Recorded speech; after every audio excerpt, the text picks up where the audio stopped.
I'm Kanimozhi from MBA department, Dr. Rajalakshmi College of Arts and Science, Coimbatore. In this video, I'm going to talk about lean manufacturing, which is a part of procurement, storage, and warehouse management. So, first, I'll tell you what is lean manufacturing. It is actually a process of manufacturing, and it was originated from Japanese. Lean was born out of manufacturing practices, but in recent time has transformed the world of knowledge, work and management. It encourages the practice of continuous improvement and is based on the fundamental idea of respect for people. Womack and Jones defined the 5 principles of lean manufacturing in their book, The Machine That Changed the World. The 5 principles are considered a recipe for improving workplace efficiency and include defining value, mapping the value stream, creating flow, using a pull system, and pursuing perfection. The next section provides a detailed overview of each principle. To better understand first we'll define value. To better understand the first principle of defining customer value, it is important to understand that value is what the customer is willing to pay for. It is paramount to discover the actual or latent needs of the customer. Sometimes customers may not know what they want or are unable to articulate it. This is especially common when it comes to novel products or technologies. There are many techniques such as interviews, surveys, demographic information, and web analytics that can help you decipher and discover what customers find valuable.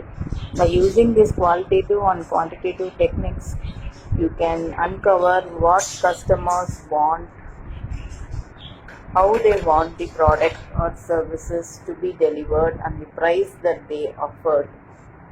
And the second principle, totally there are 5 principles, and the second, map the value stream. The second lean principle is identifying and mapping the value stream. In this step, the goal is to use the customer's value as a reference point and identify all the activities that contribute to these values. Activities that do not add value to the end customers are considered waste. The waste can be broken into 2 categories: non-valued added but necessary, and non-value and unnecessary. The latter is pure waste and should be eliminated, while the former should be reduced as much as possible.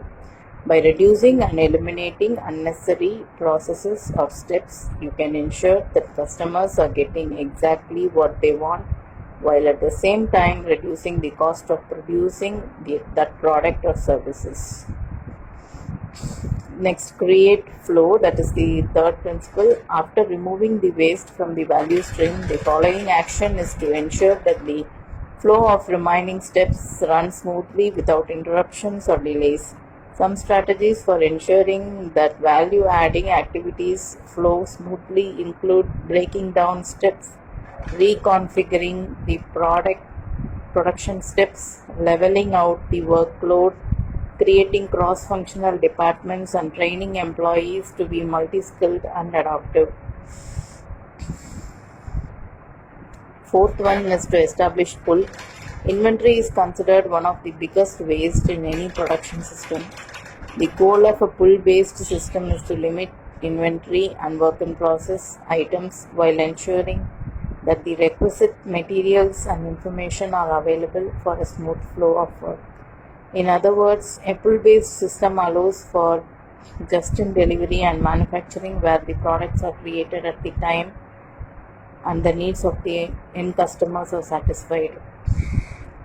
So, wastes are prevented through the achieving of the first 4 steps: identifying value, mapping the value stream, creating flow, and adopting a full system. However, the 5th step of pursuing perfection is the most important among them all.